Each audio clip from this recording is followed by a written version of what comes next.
Assalamualaikum warahmatullahi wabarakatuh. Bismillahirrahmanirrahim. Alhamdulillahilladzi hadana lil Islam wa akramana bil iman wa faddalana bil Qur'an. Allahumma salli wa sallim wa barik ala nabiyyina Muhammadin sallallahu alaihi wasallam wa ala alihi wa ashabihil kiram, amma ba'd. Para pemirsa TV-mu yang berbahagia, alhamdulillah dengan izin Allah Subhanahu wa taala berjumpa kembali dalam serial Tafsir Al-Azhar, mutiara-mutiara Al-Quran yang kita dapatkan dari seorang alim ulama, yaitu Buya Hamka, melalui Tafsir Al-Azhar beliau. InsyaAllah pada serial kali ini kita akan membersamai Buya Hamka masih di surat Al-Baqarah biidznillah ta'ala, melanjutkan ayat-ayat tentang infak yang kita akan tadabburi bersama, yaitu surat Al-Baqarah ayat 267 sampai 269. Mohon izin saya bacakan terlebih dahulu ayat-ayat tersebut. A'udzubillahi minasyaitonir rajim. Ya ayyuhalladzina amanu anfiqu min thayyibati ma kasabtum wa mimma akhrajna lakum minal ardh ولا تيمموا الخبيث منه تنفقون ولستم بآخذيه إلا أن تغمضوا فيه واعلموا أن الله غني حميد الشيطان يعدكم الفقر ويأمركم بالفحشاء والله يعدكم مغفرة منه وفضلا والله واسع عليم يؤتي الحكمة من يشاء ومن يؤت الحكمة فقد أوتي خيرا كثيرا وما يذكر إلا أولو الألباب وما أنفقتم من نفقة أو نذرتم من نذر فإن الله يعلمه وَمَا لِلظَّالِمِينَ مِنْ أَنصَارٍ. Wahai orang-orang yang beriman, belanjakan sebagian dari hasil-hasil usaha kamu yang baik-baik dan dari apa yang kami keluarkan untuk kamu dari bumi. Janganlah kamu pilih-pilih yang buruk darinya, lalu kamu belanjakan dan kamu pun tidaklah akan menerimanya, melainkan dengan memejamkan mata kamu. Dan ketahuilah sesungguhnya Allah Maha Kaya lagi terpuji. Setan mempertakuti kamu dengan kemiskinan dan menyuruh kamu berbuat keji. Sedang Allah adalah menyediakan ampunan darinya dan karunia. Dan Allah maha luas, pintu rezeki terbuka, lagi maha mengetahui. Dia menganugerahkan hikmah kepada barang siapa yang dia kehendaki, dan barang siapa yang diberi hikmah maka sesungguhnya dia telah diberi kekayaan yang banyak. Akan tetapi tidaklah akan ingat melainkan orang-orang yang berpikiran dalam mempunyai inti pikiran. Dan apapun perbelanjaan yang kamu belanjakan ataupun nazar yang kamu nazarkan, maka sesungguhnya Allah mengetahuinya. Dan bagi orang-orang yang aniaya tidaklah ada orang-orang yang akan menolong. Para pemirsa, Buya Hamka melanjutkan terkait dengan apa yang seharusnya kita ikuti dari anjuran mendermakan harta dan berinfak. Tapi menarik apa yang Buya Hamka sebutkan di sini ya. Saya bacakan para pemirsa. Pengetahuan pertama yang kita dapatkan dari ayat ini ialah bahwa orang yang beriman itu tentu suka berusaha. Dan orang-orang yang beriman tidak mau menganggur, membuang-buang waktu. Segala macam usaha yang halal termasuk di dalamnya, termasuk juga bercocok tanam, bertani, bersawah, dan berladang. Menarik para pemirsa. Karena memang anjuran pertama di ayat ini adalah, wahai orang beriman, anfiqu min thayyibati ma kasabtum. Kalau dalam dunia modern, kasab itu disebut dengan profesi, sebut sebagai pekerjaan yang menghasilkan take home pay. Itu disebut dengan kasab. Dan Buya Hamka di sini memberikan filosofinya bahwa orang beriman itu tidak boleh dia berpangku tangan, dia harus berusaha. Mencari nafkah menjadi sebuah kewajiban, apalagi jika dia adalah seorang kepala rumah tangga, maka dia tidak boleh menganggur, dia tidak boleh berpangku tangan, dia harus berusaha mendapatkan sesuai dengan keahlian yang dia usahakan, atau dalam bahasa modern disebut dengan sesuatu yang bisa diprediksi. Dia memprediksi kalau melakukan ini akan mendapatkan imbal baliknya. Maka dari sesuatu yang dihasilkan itu seharusnya ada bagian tertentu yang dia khususkan untuk berinfak. Maka ini menarik, perintah berinfak dari sesuatu yang kita bisa prediksi atau kasab atau profesi atau pekerjaan. Dan yang kedua, wa mimma akhrajna lakum minal ard, dari sesuatu yang dikeluarkan Allah dari bumi. Jika dibolehkan memberikan klasifikasi, maka seolah-olah ayat ini ingin memberitahu kita bahwa sumber rizki kita yang berbentuk materi khususnya berasal dari Allah Subhanahu wa taala itu dibagi dua. Yang pertama adalah dari kasab yang disebut dengan profesi atau pekerjaan yang predictable hasilnya, dan yang kedua dari kharaj tadi itu, sesuatu yang dikeluarkan Allah dari bumi yang itu umumnya adalah unpredictable, sesuatu yang tidak bisa kita prediksi. Baik dari yang kita bisa prediksi para pemirsa, ataupun dari sesuatu yang tidak kita prediksi, seharusnya dua-duanya itu kita memiliki bagian yang memang kita siapkan untuk mendermakan, untuk berinfak, untuk berkontribusi pada proyek-proyek kebaikan. Ya, menariknya Buya Hamka ini memberikan penekanannya begini. Kemudian dijelaskan lagi yang dimaksud, janganlah kamu pilih-pilih yang buruk lalu kamu belanjakan. Ini untuk menimbang yang baik dari pemberian itu. Jadi kadang bisa jadi kita memiliki sesuatu dan kita kemudian ingin memberikan ke orang lain, kita timbang-timbang mana nih yang baik, mana yang buruk. Lalu mana yang akan kita berikan? Jika yang kita berikan adalah sesuatu yang buruk, yang kemudian kita memicingkan mata dan kita juga tidak perlu dengan benda itu, maka itu belum disebut sebagai sebuah kebaikan. Karena sebuah kebaikan adalah ketika kita memberikan dan berkontribusi pada sesuatu yang memang kita pilih dari yang terbaik di antara yang baik. Maka lafaz pertama tadi yang disebutkan di ayat ini adalah anfiqu min thayyibat. Kata-kata thayyibat di sini mengindikasikan bahwa yang terbaik dari yang kasab atau dari yang profesi yang kita prediksi, termasuk dari take home pay yang dihasilkan darinya, atau sesuatu yang kita tidak prediksi, karena itu juga banyak masukan-masukan kepada kita, maka seharusnya ada bagian yang kita dermakan. Apa rahasianya di balik ayat pertama ini? Bagaimana Buya Hamka menganalisisnya? Para pemirsa, insya Allah kita akan sambung setelah jeda ringkas yang berikut ini.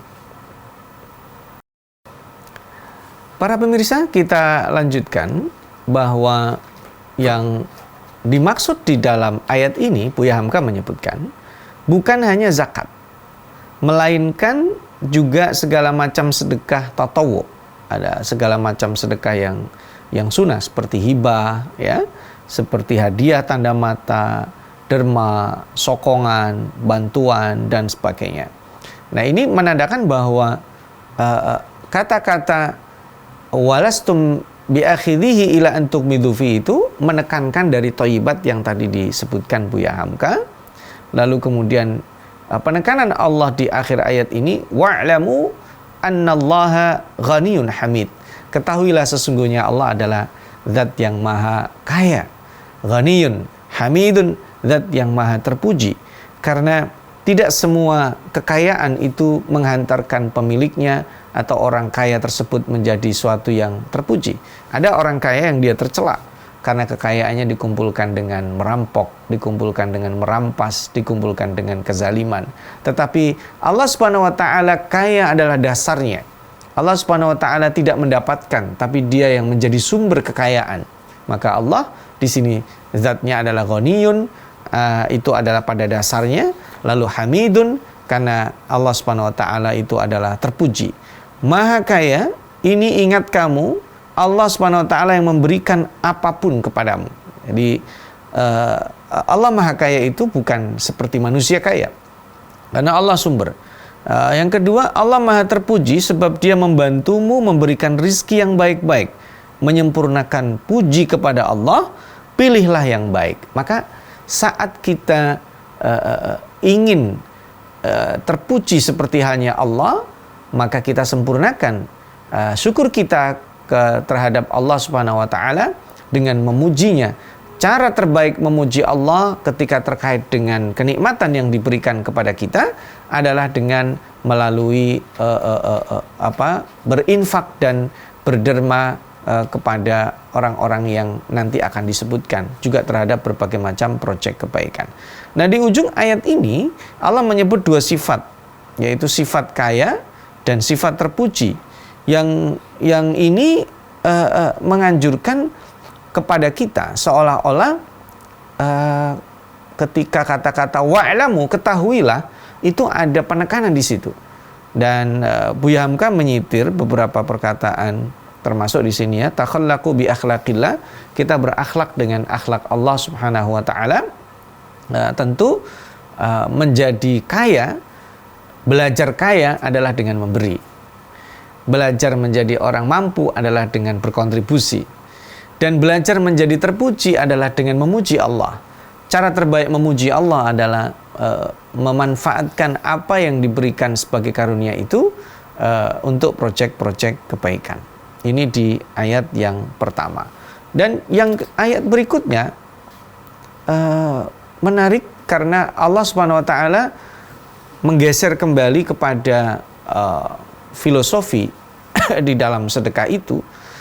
Asyaitan ya'idukumul faqr, bahwa syaitan itu menjanjikan kemiskinan serta memerintahkan kepada keburukan atau kekejian, sementara Allah itu menjanjikan maghfirah, menjanjikan ampunan dan menjanjikan keutamaan. Maknanya begini, ada kalanya pada saat kita mau berinfak atau berkontribusi pada proyek-proyek kebaikan, setan itu menakut-nakuti begini, janganlah, nanti kalau kamu keluar uang lagi, kamu udah bayar zakat, sudah infak juga, kamu sudah kontribusi ini juga, kalau kamu lagi nanti khawatir kamu akan fakir, kamu akan miskin.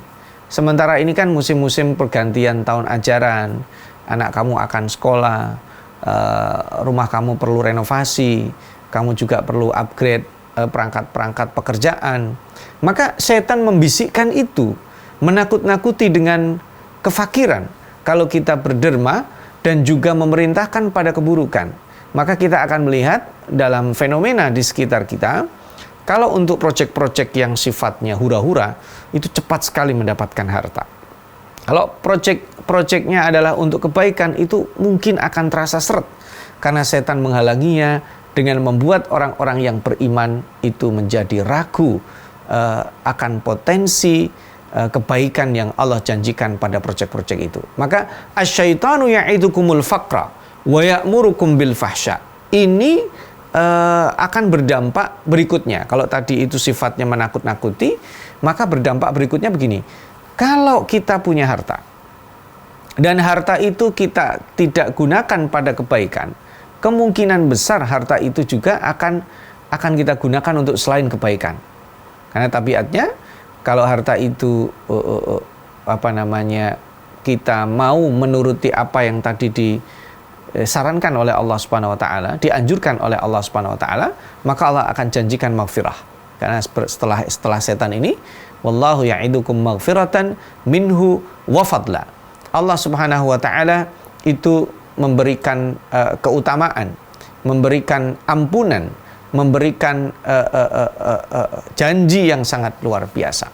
Maka sesungguhnya para pemirsa, setan yang menjanjikan keburukan ini akan juga berdampak pada keseharian kita.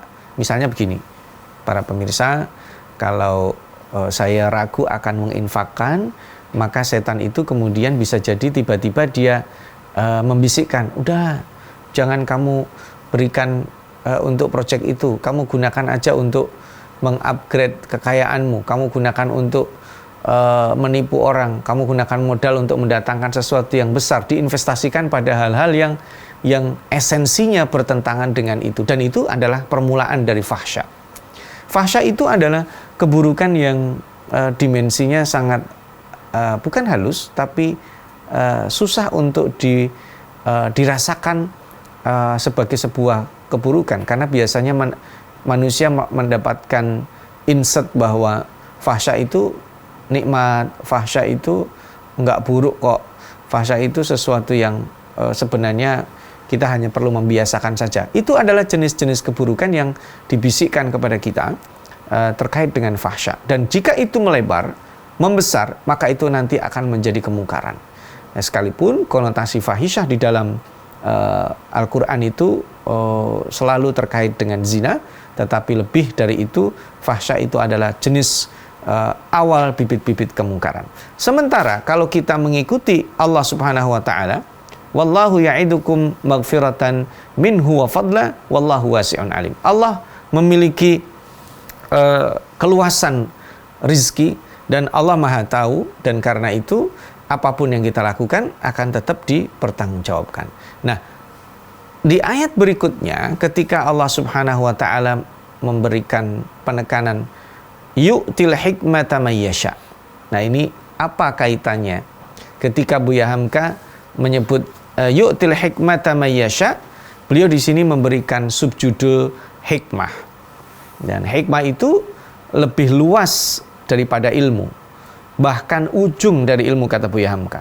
Permulaan dari hikmah itu diartikan mengetahui sesuatu yang tersurat, menilik yang gaib, melihat yang nyata, mengetahui akan kepastian ujung karena telah melihat pangkal. Al-hikmah melihat cowang di langit, tanda panas, gabak di hulu, tanda hujan. Perasaan ahli hikmah adalah halus. Karena melihat alam, maka ahli hikmah mengenal Tuhannya. Jadi Buya Hamka ini ingin mengaitkan apa korelasi hikmah dengan infak dan ilmu, yang insya Allah nanti para pemirsa kita akan ulas lebih lanjut di segmen ketiga setelah jeda ringkas yang berikut. Para pemirsa TVmu yang berbahagia, baru saja kita akan membahas tentang hikmah yang Allah sebutkan di ayat ini, yu'til hikmata may yasha wa may yu'tal hikmata faqad utiya khairan katsira. Siapa yang diberi hikmah oleh Allah, maka dia akan diberikan kebaikan yang sangat banyak sekali. Apa kaitannya dengan rizki sebenarnya? Rizki Allah yang berbentuk materi itu bagus. Kita distribusikan bagus. Kita mendermakan baik. Tapi ternyata Allah memberikan satu maklumat penting lainnya, bahwa ada rizki yang lebih besar daripada materi, yaitu disebut dengan hikmah. Hikmah itu lebih dalam daripada ilmu. Kalau ilmu itu adalah pengetahuan, pemahaman, maka hikmah itu adalah sesuatu yang sifatnya progresif, menggerakkan pengetahuan dan pemahaman itu menyambungnya dengan Tuhan. Jadi sesuatu apapun, informasi yang ada di sekitar kita, yang menyambungkan itu pada pencipta kita, itulah disebut dengan hikmah. Maka hikmah itu bisa berupa kata-kata, bisa berupa sikap, bisa berupa kondisi. Maka ketika disebut wa may yu'tal hikmata faqad utiya khairan katsira, maka siapa yang diberikan hikmah, dia akan diberikan kebaikan semua. Dan Buya Hamka menyebutkan, menyitir perkataan Ibnu Abbas di sini, al-hikmatu huwal fiqhu fil Quran, bahwa hikmah itu adalah ketika seseorang memahami esensi Al-Quran. Karena Al-Quran itu tidak akan hanya dia baca, tidak hanya dia hafalkan, tidak hanya dia pahami, tapi akan menjadi kekuatan yang progresif yang akan menggerakkan, menyampaikannya kepada siapa pemilik Al-Quran itu, siapa yang berbicara di balik Al-Quran itu. Itulah hikmah. Ya, kurang lebih kita zaman dulu mungkin ya menjadikan foto orang tua kita sebagai sumber spirit kebaikan, tulisan orang yang kita cintai, kita memahami siapa orang di balik itu. Atau pada saat kita menelpon, kita menghormati orang yang ada di balik telepon itu karena tahu itu siapa yang berbicara. Maka saat kita membaca dan berinteraksi dengan Al-Quran, memahami siapa yang bicara, itulah disebut dengan hikmah. Karena hikmah itu adalah kebaikan yang utuh. Maka dikatakan di sini, faqad utiya khairan katsira, dan ditutup di ayat ini dengan wa ma yadzakkaru illa ulul albab. Orang-orang yang memahami hikmah itulah disebut dengan ulul albab, karena dia tidak hanya mendermakan hartanya seperti di ayat yang tadi kita pelajari, tidak hanya kemudian berkontribusi pada proyek-proyek kebaikan, tapi dia juga menggunakan ilmunya, menggunakan hikmahnya. menggunakan sesuatu yang sangat luar biasa yang diberikan Allah kepadanya, sehingga nanti pada saat kembali pada ayat tentang nafkah, tentang sedekah, tentang infak, itu kita bisa memahami apa ayat 268 ini diselipkan di antara ayat-ayat sedekah. Kalau kita baca di ayat terakhir yang kita tadabburi ini, di ayat 270 ya, menyelai ayat-ayat yang sebelumnya bicara tentang infak dan 270 berbicara tentang infak kembali, tapi 269 ini berbicara tentang hikmah. Itu apa? Nah, di ayat yang terakhir ya, ketika Buya Hamka menyebutkan wa ma anfaqtum min nafaqatin aw nadhartum min nadrin fa innallaha ya'lamu, ini kan terkait dengan harta yang diinfakkan. Jadi harta yang diinfakkan, yang diberikan, Allah Subhanahu wa taala Maha tahu.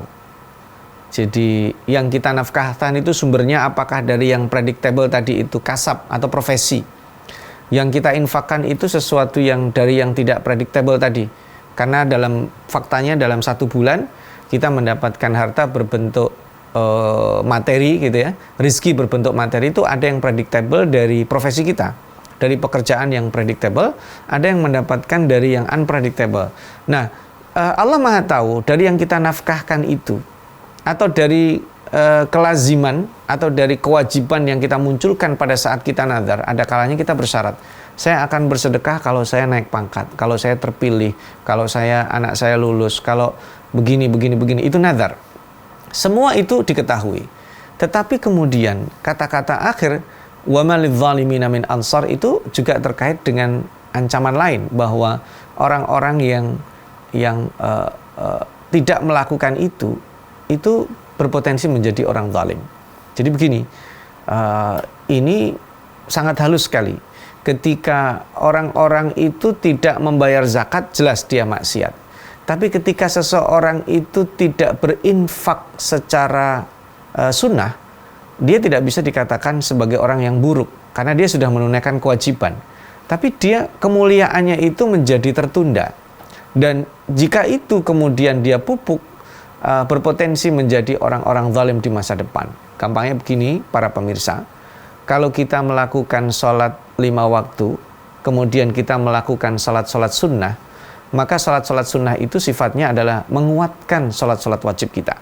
Kemudian tiba-tiba kita tidak melakukan sholat-sholat sunnah itu, kita hanya melakukan kewajiban minimalis kita, tentu kita tidak bisa disebut sebagai maksiat, orang-orang yang meninggalkan kewajiban, tentu tidak. Tetapi ada bahaya yang mengancam apabila kemudian kebiasaan itu kita teruskan. Kita bisa berpotensi kebaikan yang sudah terbiasa kita lakukan, standarnya kita turunkan, dan akan menggerus sesuatu yang sifatnya wajib. Dan itulah disebut dengan hikmah. Orang hikmah itu mengetahui bahwa dia sudah tunaikan zakat, sudah. Dia sudah berkontribusi secara materi, oke. Dia sudah melakukan berbagai macam kebaikan, oke. Tetapi kemudian dia menginginkan lebih. Maka segala macam yang dia munculkan dari effort yang dia punya, baik berupa harta, pengetahuan, ataupun apapun, itu digunakan dalam rangka tadi wa ma yadzakkaru illa ulul albab. Jadi menyampaikan apapun pada pencipta, yaitu Allah Subhanahu wa taala. Maka di pangkal ayat ini, dan apapun perbelanjaan yang kamu belanjakan atau nazar yang kamu nazarkan, maka sesungguhnya Allah Maha mengetahui. Ini menandakan apa? Kontribusi kita itu hanya Allah yang tahu. Maka kalau kita tidak diapresiasi, ya cukuplah Allah. Meskipun kita bisa jadi sedih. Tetapi para pemirsa, sebagai kata terakhir sebelum kita tinggalkan majelis kita pada kesempatan kali ini, kontribusi kita hanya akan membuat kita semakin mendalami makna kekayaan dan keterpujian Allah Subhanahu wa taala, dan itu adalah hikmah terbaik yang Allah berikan kepada kita. Mudah-mudahan kita dijadikan sebagai orang-orang yang bermental kontributif sehingga bisa menjadi ulul albab yang bermanfaat dan mencerahkan semesta. Nasrun minallah wa fathun qarib wa basyiril mu'minin. Wassalamualaikum warahmatullahi wabarakatuh.